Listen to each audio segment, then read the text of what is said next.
So Jackie, thank you so much for coming on the podcast. I'm so excited to hear about your journey. And I think the best place to start is to ask, who are you and how did you make your first million? Well, hey, Sim, thank you so much for having me. So I am Jackie Cummings Koski, and the way that I got to millionaire status, first of all, it was probably the most unlikely thing. I never dreamed of that when I was younger. I basically grew up in poverty and just wanted to be in middle class. So that was my big dream when I was younger.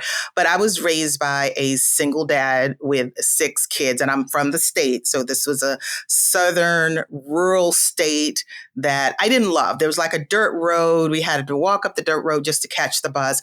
But it was just my dad raising 6 kids. It was 4 girls and 2 boys. And I just remember money was always short. That was always the reason we couldn't do something. We couldn't go to the theme park or buy new clothes when the start of the school year came, because we didn't have money. So it was always the obstacle. And so I just remember as I'm going through life, even as a kid, I'm like, I don't want to be poor anymore. So I just started to do some different things. And one of the first things I did was decided to go to college. I was a pretty good student in high school. I was able to get into college, not a fancy school or anything, because I was on my own at 18 and had to, pay my own way. My dad actually passed away about 3 months before I graduated from high school. So I was on my own, and he would have been proud that I, decided to go to college. But, that was a big, pivotal moment. And I just remember him always working so hard. So even though he didn't have money as a legacy to leave, he had an incredible work ethic. And so even today, he will always be my greatest hero. So one of the things I did when I was in college is that I ended up working like crazy, like he did. Always had, 2 jobs, always worked 50 plus hours a week, and took a full load at school. So that was tough, and I almost flunked out. But I did graduate, and I was just really glad that my GPA was not on my diploma. So I was just happy to be done. And the reason why I was happy to graduate was because I wanted to get a good job where it would help ensure that I would not be in poverty. So after college, I ended up, getting married, having a daughter. And that daughter, she's now an adult. But I was married for about 10 years, and we ended up getting a divorce. And that really shot me back into thinking about, I don't want to be in poverty. How do I make sure that I'm going to be okay and my daughter is going to be okay? And it took me about 2 years because, divorce is devastating, and not just financially, but emotionally. So I had to try to pull it together. But it was probably 2 years before I could actually do something, right? Before I felt comfortable saying, okay, how do I get this started? But I vowed that I did not want to be as financially ignorant as I was at that time, because I discovered that my husband had $120,000 in his 401k, and I only had $20,000. So there was a $100,000 discrepancy. And I'm like, how? How? Yeah. Well, I since went back and pieced it together, played investigator a little bit. And a lot of it is some of the things you talk about on the show and things that we know about women. I was more conservative. We were at similar salaries to start, but he was getting raises and promotions at a faster pace than I was. So his 6% or whatever he was saving, we were saving about the same. It was more because he was starting to make more. He had this boss, I remember, that every time his boss moved up, he took my husband along with him. And he would tell me that they would do things like he would post the job as long as he was required to do it by the company, but already knew that he was going to slate my husband into that job. So there was a number of things. And, we talk about compound growth. Well, the gap we had in our retirement plans because of these things, that gap just grew and compounded to the point where it was $100,000 discrepancy. So I never wanted to feel that financially ignorant again. So one of the main things is that I wanted to learn about the stock market. I didn't want to be afraid of it anymore. I didn't want to have this anxiety. So I ended up joining an investment club. And that was kind of my first introduction into personal finance, which probably is not the best place to start. But all this personal finance stuff is intertwined. So it will all come full circle. So I did get back to looking at my expenses and figuring out how much I spent and going back to basic things like my 401k. Why was I not maxing that out? Why wasn't I maxing out my Roth IRA? Why wasn't I maxing out my health savings account? I find out that you can invest in that. So that was all the start of me getting financially whole, getting some basic financial literacy, finally moving up to becoming financially educated. And if I had to kind of summarize on how I grew that wealth to $1 million and more, was that I just took advantage of the employer sponsored retirement account, the 401k in the US, and wasn't afraid to invest my funds probably more aggressively than I ever did, but knowing I was as far away as I was from retirement, that I should be in the stock market. You can't save your way to wealth. You have to grow it. And so this investment club taught me that. And I believe that was the one big takeaway from that investment club that kind of was woven throughout my entire financial life. And it made a huge difference. So I started tracking things. I started just understanding that it was really a function of my savings rate. Before I was saving maybe 10%, and I started ratcheting that up comfortably to about 40%. Oh, wow. Yeah, I could have done it sooner, but I didn't know what to do with the money, right? I'm just sitting there. I don't know what was happening to the difference before, but I was ratcheting that up. And then I had a very, very generous company match, unusually high. So if I put in 7%, they put in 9%. So I was getting nearly 10% of my pay contributed to my 401k by my employer, including what I was doing, maxing it out. And it was 20 something $1,000 a year. But so that compounds and adds up. Now, it does help that I started right around 2008. And I'm no genius, but that was a very, very good time in history. And that helped a lot too. But just becoming a lot more conscious about my money. I don't think I did anything so extraordinary that anyone couldn't do that had the same resources at the time that I had. It's interesting that you say what you've done isn't extraordinary, but what you've achieved is, and it goes to show that the outcome that you can get can be so large thanks to compound interest, but the steps that you take aren't things that you can't, start implementing today, so quickly. I wanted to go back to your childhood a little bit. With growing up with, a lot of siblings and having a more humble childhood, what was your money mindset like? A lot of us that grow up in that way either struggle with it, or we think money's bad or it's evil. Did you have anything like that, or was it quite different? Yeah, I never really felt like money was evil. I think I felt like we were at such a disadvantage. Like I hated being poor, like when the other kids had new clothes and I didn't, and I had to wear hand-me-downs, I hated that. And, as a kid, that's embarrassing, right? To not have the cool clothes and stuff. And I didn't think ill of the wealthy people, because I secretly wished that I was wealthy, or that I was just, middle class. So I was never taught that money was a bad thing, just that you had to work hard for it. So like I said, my dad had an extraordinary work ethic that he passed on to all of his kids. I did watch some of my siblings sort of repeat the cycle of poverty, which is not a happy thing for me. I wanted to see all of them succeed, but we make different choices.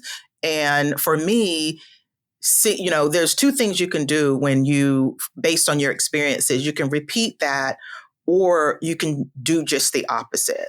And for me, I wanted to do just the opposite. And I firmly believe today that a lot of my dad's work ethic had a lot to do with it. So I already had that. Being able to be mindful of every dollar I spent, that was just a natural thing for me. And I don't even call it, frugality or whatever. It was just, I don't want to spend a penny more than I have to. If I get cell phone service, I don't want to spend $20 more if I can get it for less than that. And so that was pretty easy for me.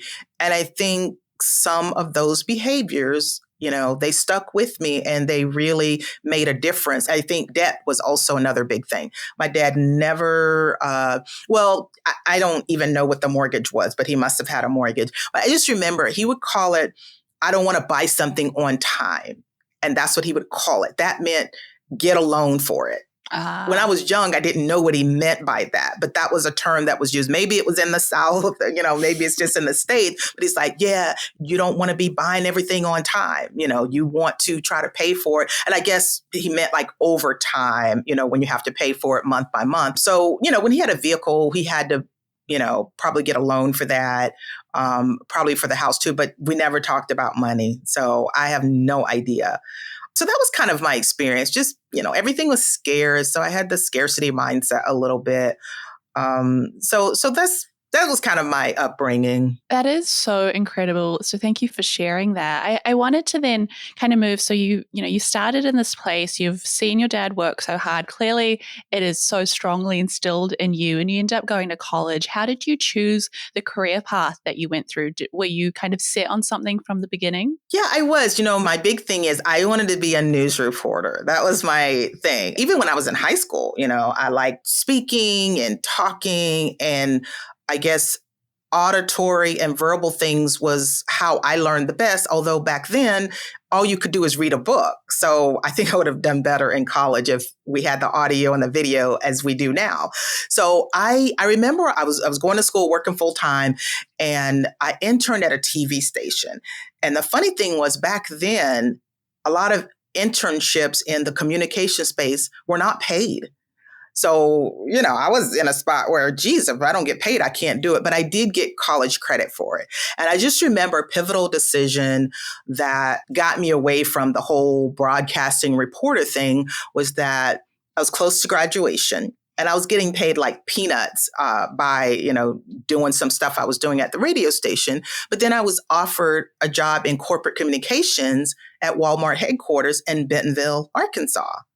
So I had to go where the money was. Now, my heart was probably wanting to be a reporter, but I didn't have the luxury of making peanuts. I couldn't even pay my bills.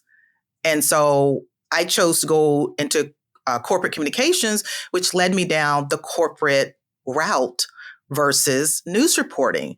If money were no object, I would have absolutely stuck with being a news reporter. So those are decisions that we make, where money has everything to do with it. I have to say, you have the voice for a news reporter. You can always do it now.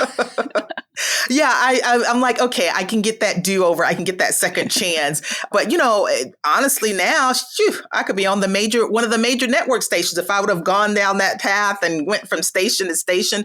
But that just wasn't in the cards, and it wasn't a luxury that I didn't have anyone else paying my bills. My dad was gone, and if I could have done something over, it definitely would have been that. But again, when you don't have enough money, it really drives a lot of your decisions. It really does. I think you've summarized that so well. I wanted to speak on this investment club that you were part of. I'm so curious. How did you find it? How is it structured? And how did you go from, okay, it's just scary to turn up to something like that? How did you go about it? It was scary. It's kind of cool how it happened because I was working for corporate America at this point, not Walmart. I was working for the company that I retired from. So I was there for 21 years. But I had a friend. She was kind of like a partner as well. She was in Boston and I was in Ohio. And we were talking on the phone. I'm trying my hand at like investing in stocks, not knowing what the heck I was doing. But we happened to be talking about stocks, right? And she goes, there's this nonprofit organization called Better Investing, and it's betterinvesting.org. So I like the fact that they were a nonprofit. And she goes, they have investment clubs all over. They probably have one in Ohio. You should Google it. So I Googled it, right? And I found there was one that was really close to me, but also one that was about 45 minutes away. And I chose the one that was 45 minutes away because at the time I'm a single mom, and the one that was close to me, they would meet during the week, which was so hard because my daughter had all these activities. So I decided to do the one that was in Cincinnati. And I liked it because they were called a model club, meaning that they're open to the public and anybody can come and observe. So I'm like, that's great. That's inviting. So I would go and I could just listen to them. And they were so smart, Sam. They knew about earnings and profits and management and, growth of revenue. It was just so cool how smart they were.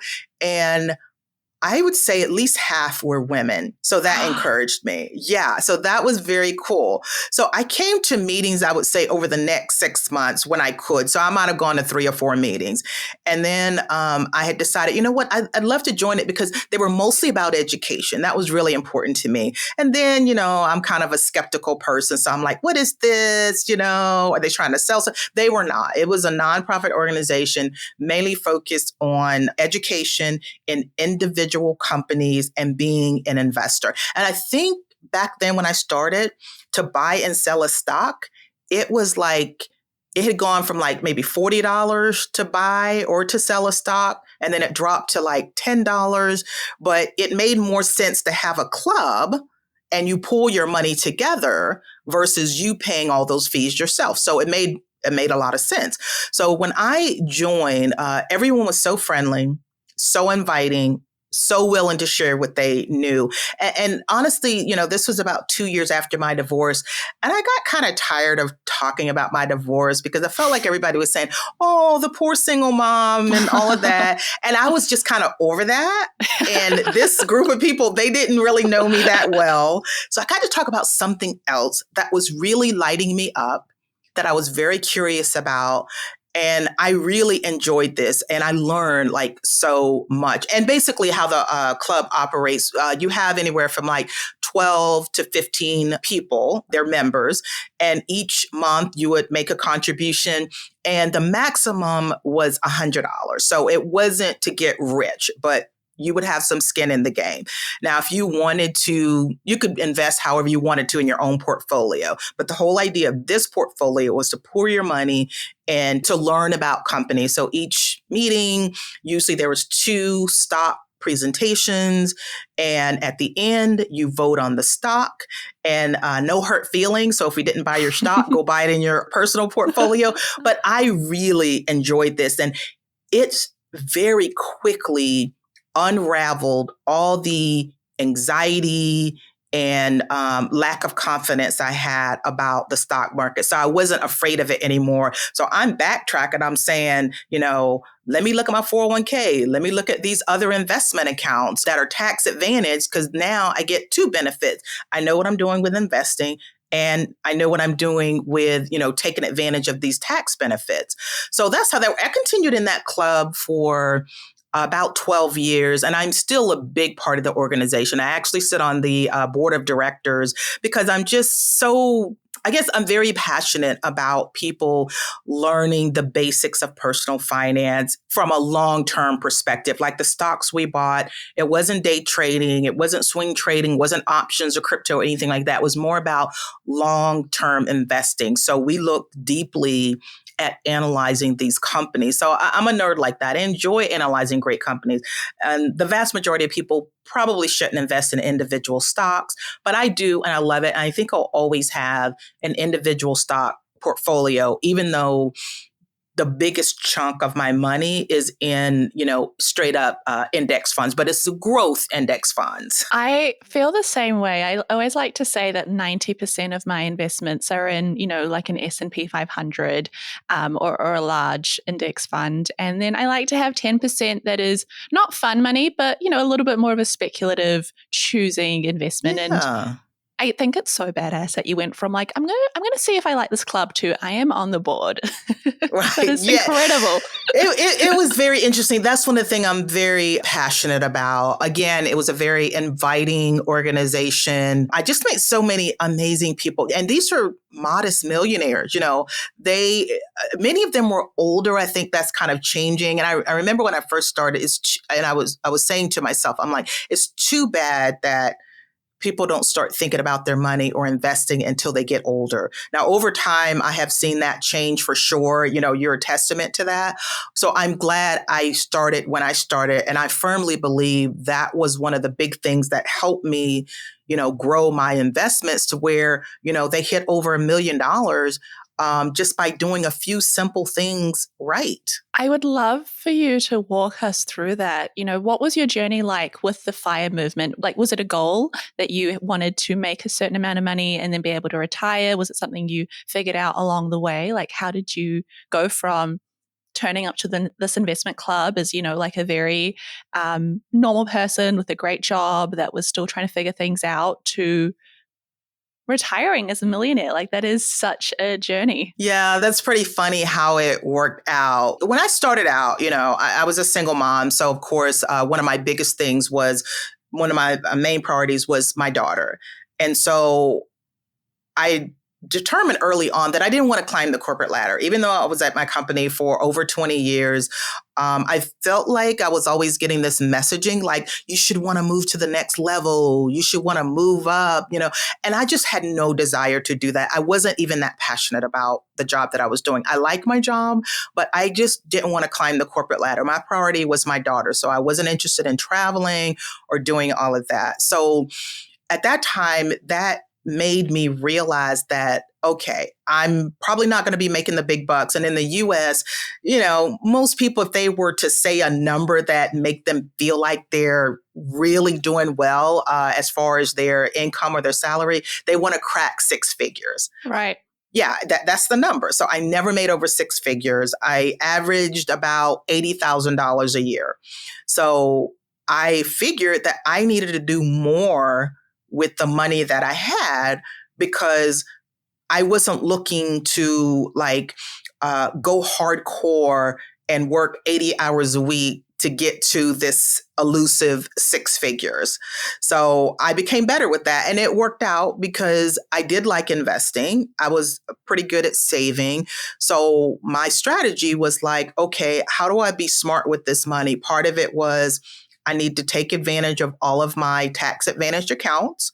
And in the US, that's your employer sponsored plan. You can do something that's called a Roth that at the time it was around $6,000 or $7,000 a year that you can put in. And then something called a health savings account because the US healthcare system is a little bit crazy, but there's something called a high deductible health plan that allows you to open up this health savings account where your contributions, whatever you put in there, it rolled over from year to year and you could invest the fund. So I got that growing. Yeah. So I finally started organizing myself. And when I was listening to the early FIRE people, it just didn't make sense. And like I said, I'm a big skeptic. And it was probably people like Mr. Money Mustache, the Mad Fientist, who was my favorite. And then there's a podcast called Choose FI that I listen to a lot.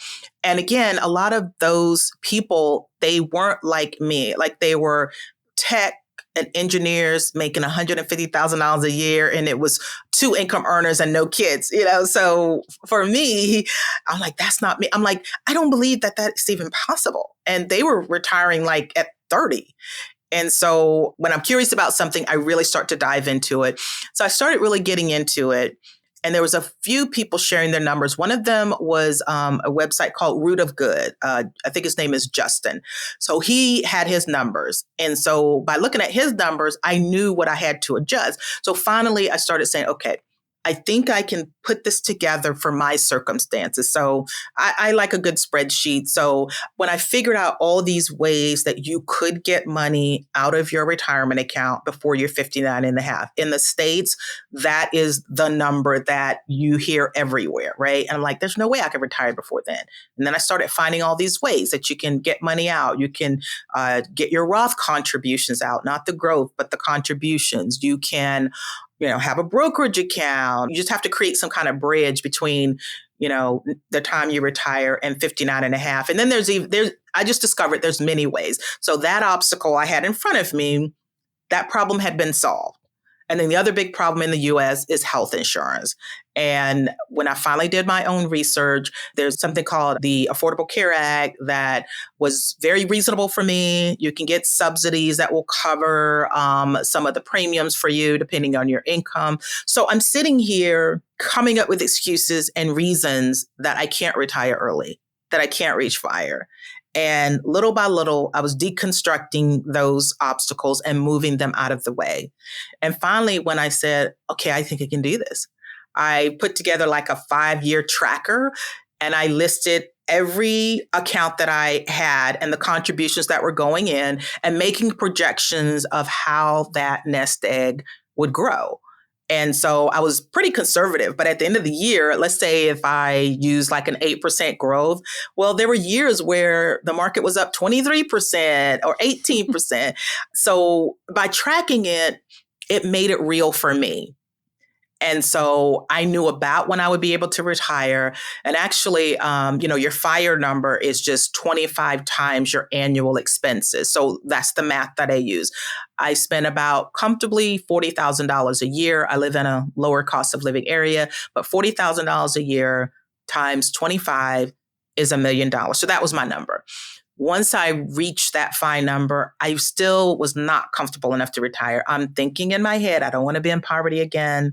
I don't want anything to come between me and my early retirement. So I worked 2 more years and I got to 1.3 million by the time I retired. And that gave me a little bit more of a nest egg that made me more comfortable.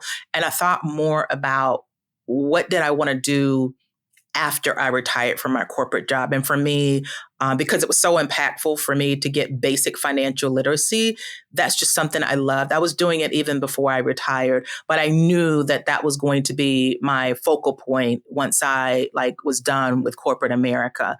So that's how I got to that $1 million mark. That is so, so inspiring. I'd love for you to share, the $1 million mark. Was it mainly through index funds and a few stocks? Was it through property? Did you include other assets? Yeah. So I own my own home. So besides that, there was no real estate. Yeah.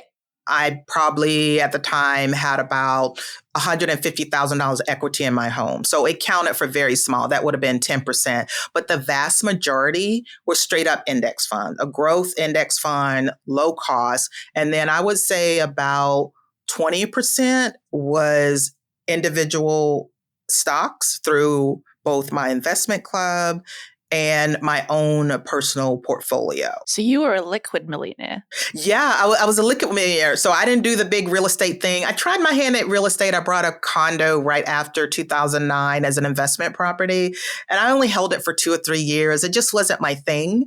So having your money in the stock market is much more liquid than having it in real estate, because tomorrow, if I want to sell, $200,000, I can. It takes 2 or 3 days to settle and I'm done. And that's it. I don't need a real estate agent. I don't need anything else. Although, I know some people, they absolutely love real estate and that's their way, but real estate, not at all. The only real estate I own at the time I retired was my own primary home, which I still own. I think it's so interesting that when you got to that stage where you had your FIRE number, you still weren't ready to commit. Yeah, that emotional part is a really big deal.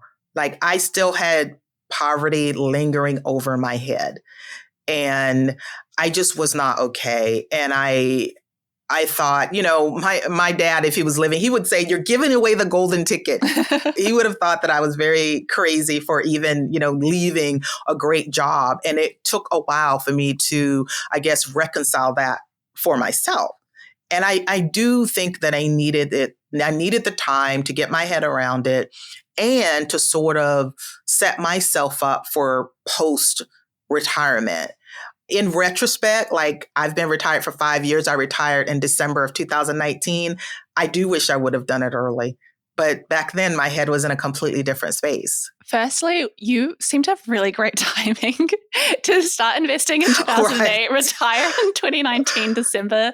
Good for you. Do you have any predictions of the future? Yeah. Well, the funny thing about December 2019 was that I knew I was going to retire. So I was looking for any way that maybe I could take advantage of a layoff or something like that. But they were adding people to my department. Well, 3 months later, March of 2020, COVID hits and everybody gets laid off. So if you get laid off in the US, typically you can at least get unemployment and you get severance and all that. So I didn't get that. So initially I thought, oh my God, I've got the worst timing on earth because the market is taking a dive. So I'm thinking my time is horrible. Now, because that was a temporary thing, it finally bounced back. I was okay. But the one thing that I did do that was a little uncomfortable for me is that at the time of my retirement, I set aside 3 years worth of living expenses in liquid, not in the stock market.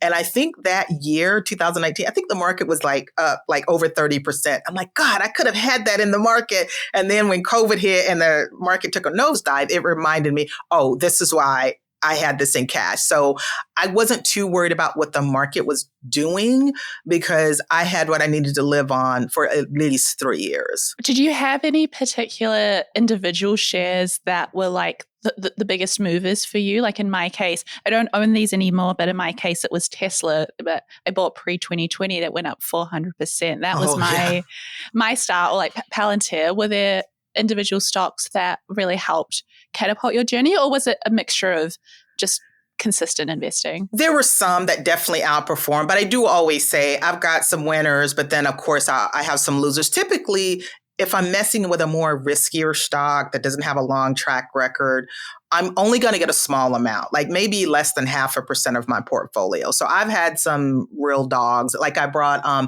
remember Alibaba. It did great for a while until it didn't. So that was one of my losers. But some of my big winners were very large companies with a very long track record. Apple has done exceptional. I think that's the stock that I have owned for the longest.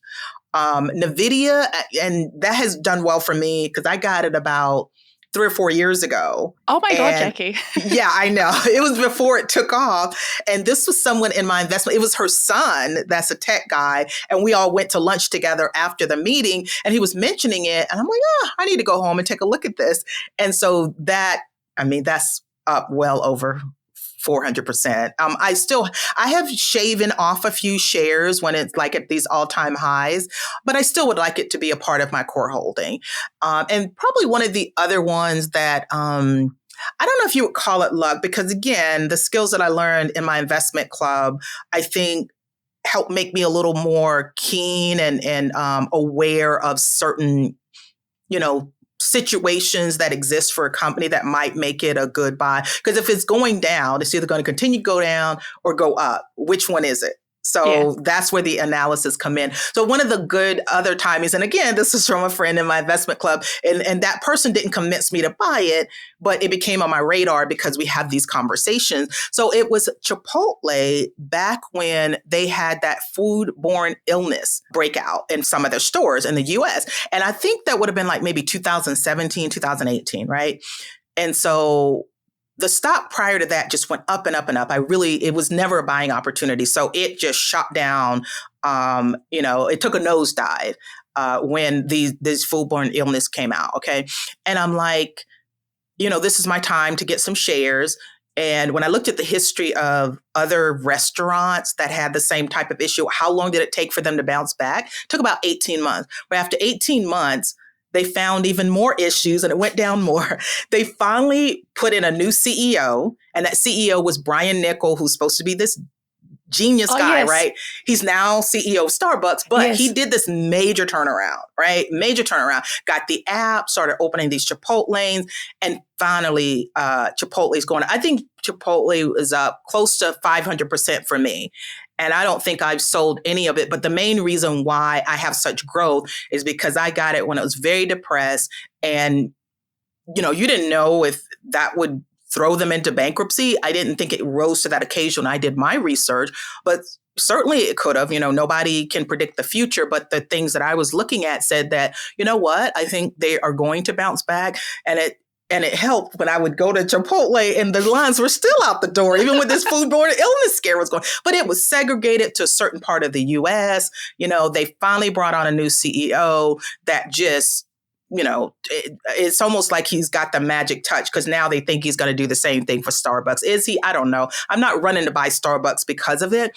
So those were a few that just did really good for me. And, I have plenty other like larger S&P 500 type companies that help. But I can say this, the growth index fund that I have has performed just as well if I took my single stock portfolio as an aggregate. Now I feel like I'm doing better because as we do things longer and longer, we get better and better. So 10 years ago, maybe my portfolio isn't as strong as it is today. But like I said, I think I'll always have a single stock portfolio because, I even I vote my proxy. I've gone to annual meetings. I like to see what the CEO is saying. I love to see their position. Like right now, you've got a lot of companies that are either rolling back their DEI or they're standing up. I like to see how my companies are behaving when it comes to some of these social things as well. It just gives me a little more, buy-in and helps me pay more attention to certain companies. So I get to choose, do I want to be an owner of that individual company? Like there was one company that I had for a while, and I started learning that they invest heavily in private prisons. And when I found that out, I didn't want to, I didn't care if I sold it at a loss or whatever. But when I found that out, I just didn't want to be an individual owner. I know that if they're big enough, they were part of the S&P 500. It's like, that's fine. It's hard to break apart that. But as an individual shareholder, I get to vote in different ways to say, am I a proud owner of this company, looking at everything that got going on or not? And so that I do, it makes me feel more powerful, to be able to do it that way. And so my individual stock portfolio, I've shared it with my daughter. So I probably need to simplify it because she'll inherit it one day if I haven't, tried to pare it down a little bit. I think that is such a great take. I really wanted to ask, if you don't mind sharing, what is your index funds, your growth index funds that you invest in? I'm so nosy. Sorry. Oh, no, that's totally fine. And I'm very open with my numbers. And I wish that more people were. One of my missions is that I'm trying to make money not such a taboo topic. But for me, so I did research right after I retired, or maybe even right before. I'm like, I don't want to have to analyze these index funds every time that I want to be in just a stock market index fund. I want one go-to stock market index fund. And I knew it was going to be a growth fund. Like a lot of people, especially in the FIRE community, they love VTSAX, which is the Vanguard Total Stock Market Mutual Fund. I mean, they literally say VTSAX versus describing what it is. And then you've got the S&P 500 index fund, which is totally fine as well. Now, Vanguard is obviously known for being the low cost leader as far as fees in index funds. So I always go for an ETF versus a mutual fund. And so my go-to one is Vanguard Growth Fund. So it's VUG. And so it makes my choices easy. Like, honestly, if you started looking at all these funds, you have paradox of choice. There's thousands of fund companies with thousands of funds. I don't need to be going through that analysis every time. So I found my one go-to fund, and I didn't just look at short-term performance. I looked at 3-year, 5-year, 10-year. And if they had 15 years, I wanted to look at that too. So I'm looking long-term because these funds are for the long term. I don't care what it did yesterday. I don't care what it did, a couple months ago. I don't know that I care so much about in a year. And then, of course, I'm looking at its benchmark. And so that, based on all of my analysis, that was the best fund for me. So not giving a specific recommendation for anyone else, but that is the one that I use. I find that what you've done blows my mind. I have a confession. I tried investing in the Vanguard Growth Fund when I was younger, and it went up and down in the short term quite a bit, obviously more than the S&P 500, and I couldn't handle it. So I went with VOO. But it just goes to show, like, there's no wrong way of doing it. You reach the outcome anyway. You just have to do what you're comfortable with. Absolutely. And I warn people, I'm like, there is more volatility with a growth fund. If the stock market is down, it's probably going to be down a little bit more. When the stock market is up, it's probably up a little bit more. But I can tell you, go look in history, the stock market is up way more years than it's down. But if that, like for you, if that up and down scared you too much or made you sick, then that's not the one for you. And generally, if I'm talking to people that has a moderate risk level or whatever, and they want to be in the stock market, they want to get the growth, VOO is the go-to fund. And it's really easy to remember. So I'll say, remember it this way, VOO and then 500. So you'll almost always remember that. Like, it looks better when I write it down. but I tell them that. And with the growth fund, well, I guess one of the other, you can consider the drawback with the growth fund is that like the S&P 500, it has roughly 500 companies in it. For the Vanguard Growth Fund, it has only about 200. In my mind, 200 is still plenty, but you obviously have a lot more diversification when it's 500 companies. Although if you looked at the top 10 holdings of both of those, it's probably exactly the same. Just the weightings are a little bit different. Jackie, if someone's listening and going, oh my goodness, I just want to learn so much more from you, I know that you have an incredible book. Do you mind sharing a little bit more about that journey and where people can find it? Yeah. So I had an opportunity to write, if you're familiar with the For Dummies series, mainly in the technology. Yeah. You don't need to be humble. We all are. So they started in technology and now they're, almost every topic you can think of. So when I first started working with them, the name of the book was going to be Wealth Building for Dummies, right? Because honestly, most of FIRE is just simple wealth building, but FIRE is a sexier, more attractive name for most people, right? So I loved this project because I got to lay out all the things that I learned. I like to consider myself a diplomat. Like, for instance, Republicans and Democrats both hate me because I think for myself. I don't want to attach myself to either one because I want to try to be as balanced as possible. I can tell you my experience, and then let me make sure you have all the information so that you can make the right decision for yourself.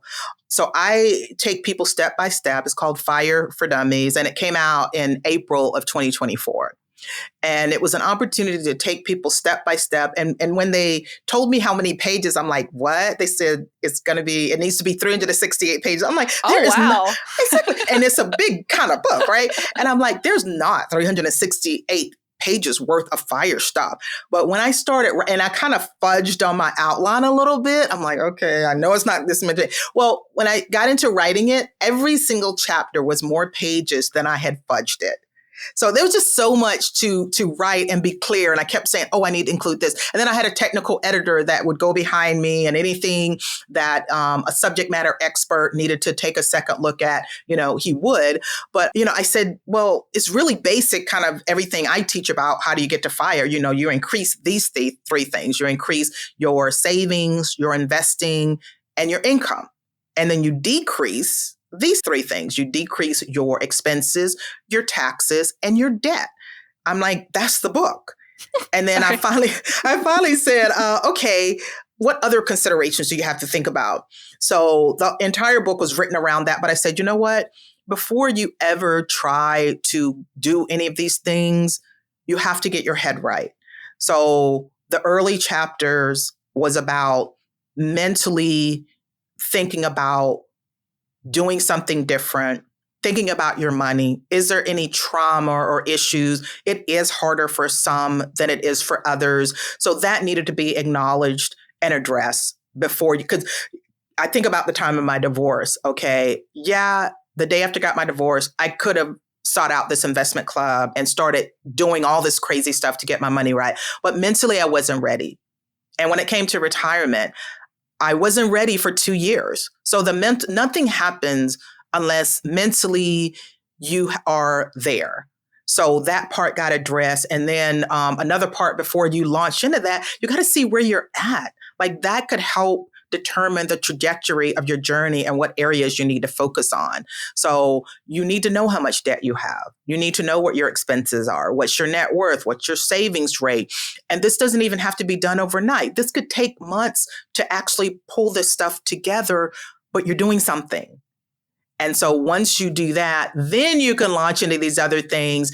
I've been asked, what was something that you wish you would have put in the book? I didn't talk enough about safety with your finances, just online safety and avoiding scammers and things like that. So I probably would have put that in there. But a couple other things I threw in that are not technically like the FIRE stuff was estate planning stuff. That was really important. And then, I'm in the financial profession now. I have my CFP and a credential called an AFC, an accredited financial counselor.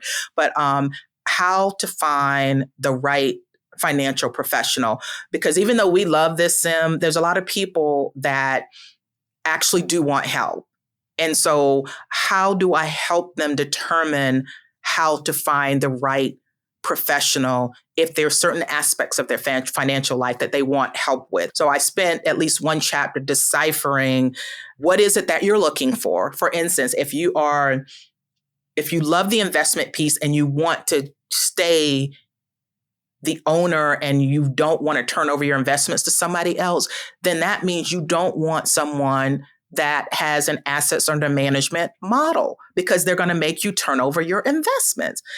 So the first thing is kind of know what you're looking for. So that's kind of the book, the broad picture that I mentioned, but all these other little ancillary things that you really need to consider as well. I think it is so incredible that you've been able to take everything you've learned from this investment club, because not a lot of us, regardless of where we live, either have the time or the access, or, we're too busy or we're nervous. But having everything that you've learned in a book, and with your platform that you have now, you've just made it so open to millions of people rather than, being lucky enough to have something nearby. I think it's incredible. If people want to be able to connect with you, find your work, what would be the best place to reach out? Yeah, the best place would be, as you mentioned, I also co-host a podcast called Catching Up to Fi, and it focuses on late starters, because we kind of feel like we're in the forgotten middle. A lot of them are like in their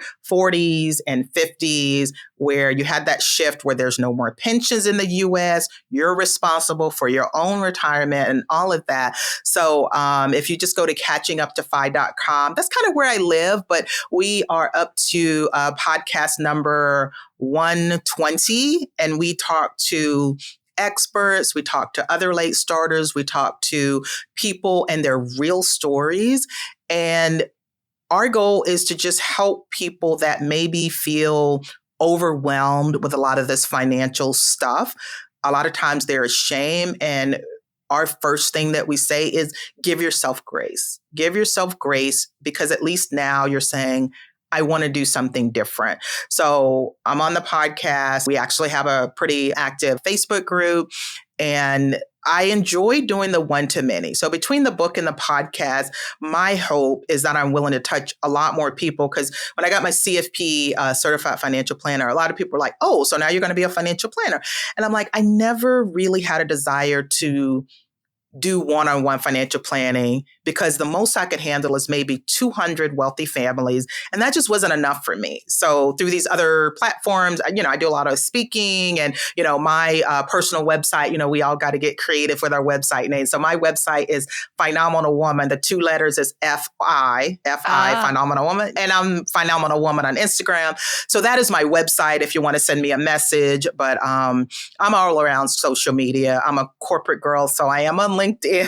Yes. I listened to your episode on LinkedIn, but yes, when I worked, LinkedIn was the big thing. And since I've left LinkedIn, I still I feel like I get the least trash on LinkedIn. It's because people's faces, their names, and their employers are on there. We are not going to talk nasty when our boss watches. And there's not as much politics. There's certain platforms where it seem to be eaten up by politics, and that gets annoying. So yeah, you can find me in any of those places. I'm not that hard. Or you can just put in the keyword Jackie Cummings Koski, and Koski spelled Koski. Does Phenomenal Woman come from Maya Angelou's Phenomenal Woman poem? Because that is one of my favorites. It does. She's my favorite poet, and that's my favorite poem. And the funny thing, Sim, is my daughter came up with that name. I remember when she was little, Maya Angelou came to Ohio, and we went to hear her speak. And I think my daughter was maybe 9 years old at the time. And now, fast forward, she's an adult, and we're trying to think of a cool name. She goes, Mom, I got it. She's like, Phenomenal Woman, like F-I, like financial independence in the beginning. I'm like, that's it. So I have to give my daughter Amber credit for coming up with that name. And she knew that I love Maya Angelou. I've had her books of poetry. We went to go see her in person. Now she's on The Quarter. So they had the women's series for quarters. So yeah, that was definitely my inspiration for the name. What a beautiful way to wrap up the episode. Thank you so much for coming on here, sharing your honest numbers, and just providing so much value to our community. And I think that there is a large chunk of our community that message us and say, look, is it too late for me? I feel like I'm a late bloomer. I feel like I see all these young people online talking about money and retiring early. So thank you for the work that you do. And I've listened to the podcast. I've loved it. We'll link it all in our show notes. And with that, Jackie, thank you so much for your time. Awesome. Thank you so much for having me. This was great.